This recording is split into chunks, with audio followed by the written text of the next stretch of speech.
बिस्मिल्लाहिर्रहमानिर्रहीम। अस्सलाम वालेकुम viewers, welcome to my channel cooking with Malika. उम्मीद है कि आप सब खैर आफियत से होंगे। अल्लाह ताला आपको हमेशा खुश और आबाद रखे, आमीन तुम आमीन। तो व्यूअर्स, आज हम बहुत ही मज़ेदार किस्म का मटन शोरबा रेडी करने जा रहे हैं। बहुत ही टेस्टी और डिलीशियस बनेगा इंशाल्लाह।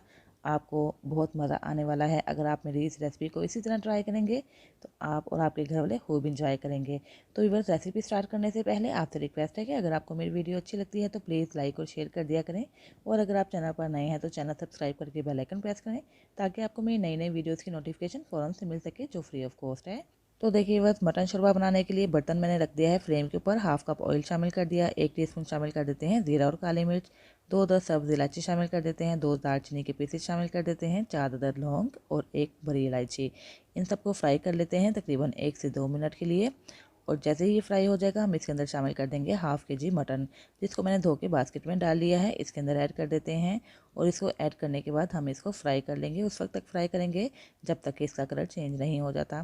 फ्राई करना बहुत ज़रूरी है, जिससे मटन की मखसूस स्मेल बिल्कुल ख़त्म हो जाएगी और बहुत ही अच्छा फ्लेवर आ जाएगा मटन शोरबा में। तो ये बस, जब तक ये गोश्त फ्राई हो रहा है हम एक और काम कर लेते हैं। एक बाउल में हम ले लेते हैं 1 टीस्पून के करीब सुरख मिर्च और साथ ही 1/4 टीस्पून इसमें शामिल कर देते हैं हल्दी पाउडर, 3/4 टीस्पून नमक और हाफ़ टी स्पून कश्मीरी लाल मिर्च।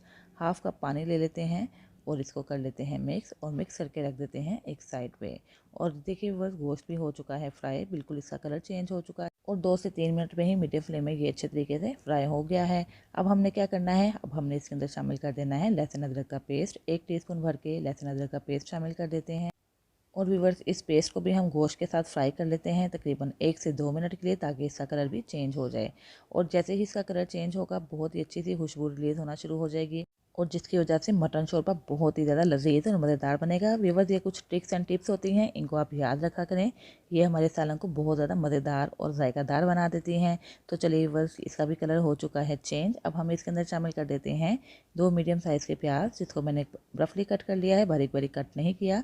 इसको भी हम इसके अंदर मिक्स कर लेते हैं और फ्राई कर लेते हैं ताकि अनियन भी थोड़े से सॉफ्ट हो जाएं। इंशाल्लाह 2 से 3 मिनट में ही अनियन भी सॉफ्ट हो जाएंगे। फ्लेम मैंने मीडियम टू लो रखा हुआ है। मीडियम टू लो फ्लेम पे हम ये सारा प्रोसेस कर रहे हैं। और ये देखिए बस, प्याज भी हो चुका है सॉफ्ट, बिल्कुल नरम हो चुका है और साथ ही गोश्त भी भून चुका है अच्छे तरीके से। अब हमने क्या करना है, अब हमने ये करना है कि इसके अंदर शामिल कर देने हैं टमाटर। यहाँ पे मैंने ले लिए हैं 3 अदद टमाटर और यहाँ पे 2 हरी मिर्चें ले ली हैं।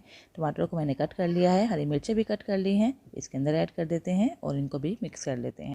तो देखिए बस, टमाटर और हरी मिर्चों को भी हम गोश्त के अंदर अच्छे तरीके से मिक्स कर रहे हैं। और जैसे ये मिक्स हो जाएगा हम इसके अंदर शामिल कर देंगे मिक्सचर, जो कि हमने रेडी करके रखा हुआ था। इसके अंदर शामिल कर देते हैं, इसको मिक्स कर लेते हैं। और मिक्स करने के बाद इसके अंदर थोड़ा सा पानी और शामिल कर देंगे, तकरीबन हाफ़ कप के करीब।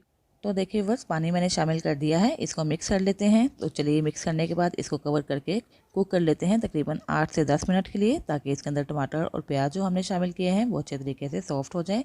फ्लेम मैंने मीडियम टू लो रखा हुआ है। और आइए बस चेक कर लेते हैं, 10 मिनट गुजर चुके हैं। इस दौरान मैंने 1 से 2 दफ़ा स्पून भी इस्तेमाल किया था, यानी कि चम्मच हिलाया था। और यहाँ पे देखें बस, टमाटर और प्याज बिल्कुल अच्छे तरीके से मैश हो चुके हुए हैं। अब वक्त आया है भुनाई करने का। अब हमने गोश्त की भुनाई करनी है बिल्कुल अच्छे तरीके से। थोड़ा सा यहाँ पे मेहनत करना होगी, गोश्त को अच्छे तरीके से भून लेंगे, क्योंकि जितनी अच्छी भुनाई करेंगे उतना ही मज़ेदार मटन शोरबा रेडी होगा। व्यूअर्स, इस रेसिपी को आपने इसी तरह ही ट्राई करना है और मुझे बताना भी है कि जो आपने मटन शोरबा बनाया आपको और आपके घर वालों को कैसा लगा।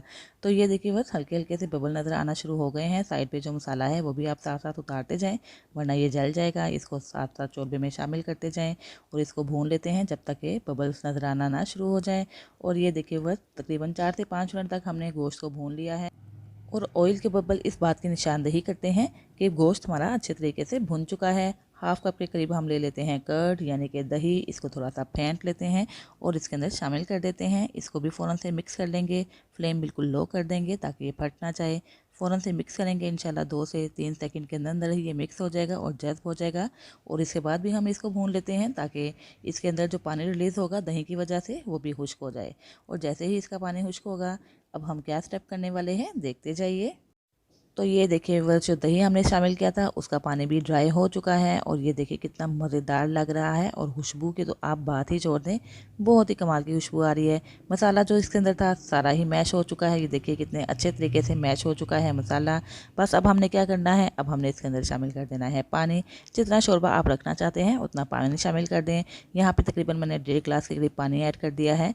इसको हम मिक्स कर लेते हैं और अब हम इसको बॉयल आने देते हैं। और जैसे ही इसको बॉयल आएगा अब हम इसको कवर करके कुक कर लेंगे तकरीबन 30 से 35 मिनट के लिए, या उस वक्त तक कुक करेंगे जब तक कि गोश्त बिल्कुल टेंडर नहीं हो जाता।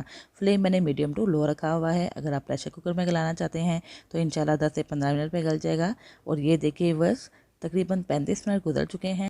आइए व्यूअर्स चेक कर लेते हैं गोश्त भी कुक हुआ है कि नहीं। ये देखिए कितने अच्छे तरीके से टेंडर हो चुका है, हर बोटी अच्छे तरीके से गल चुकी है। तो इसका मतलब है कि मटन शोरबा हमारा हो चुका है रेडी। तो चलिए बस अब यहाँ पे कुछ और हम पाउडर मसाले ऐड कर देते हैं। हाफ़ टी स्पून शामिल कर देते हैं ज़ीरा पाउडर, हाफ़ टी स्पून इसके अंदर शामिल कर देते हैं खुश्क धनिया पाउडर। ये चीज़ें हम आखिर में ऐड करते हैं ताकि हम इसका फ्रेश फ्लेवर एंजॉय कर पाएँ। और हाफ़ टी स्पून ऐड कर देते हैं गरम मसाला पाउडर। अभी हम इसको मिक्स कर लेते हैं और मिक्स करने के बाद इसके अंदर हम थोड़ा सा कटा हुआ धनिया शामिल कर देंगे, थोड़ी सी कटी हुई हरी मिर्च शामिल कर देंगे, और ताकि इसकी लुक भी अच्छी आ जाए, फ्लेवर भी इसका अच्छा आ जाए। और इस तरह ये मज़ेदार सा हमारा मटन शोरबा हो चुका है रेडी। 2 मिनट के लिए रखेंगे दम पे और उसके बाद हम इसको करेंगे डिश आउट। बहुत ही मज़ेदार था मटन शोरबा, हमने कितनी जल्दी रेडी कर लिया। आप इमेजिन नहीं कर सकते कि ये बहुत ही ज़्यादा मज़ेदार और बहुत ही ज़्यादा टेस्टफुल बना है।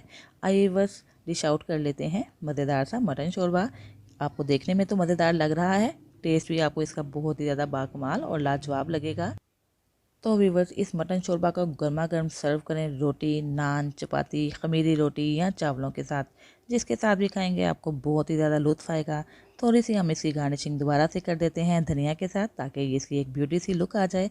और इस तरह मज़ेदार सा मटन शोरबा हो चुका है रेडी। उम्मीद है व्यूवर्स आपको मेरी ये रेसिपी पसंद आई होगी। आपने इस रेसिपी को इसी तरह ही ट्राई करना है, इंशाल्लाह आपको बहुत ज़्यादा लुत्फ़ आएगा। इसके साथ ही व्यूवर्स इजाज़त चाहती हूँ, फिर हाजिर होंगी एक नई रेसिपी के साथ। अपना बहुत सा ख्याल रखिएगा, मुझे भी दुआओं में याद रखिएगा। अल्लाह हाफ़िज़।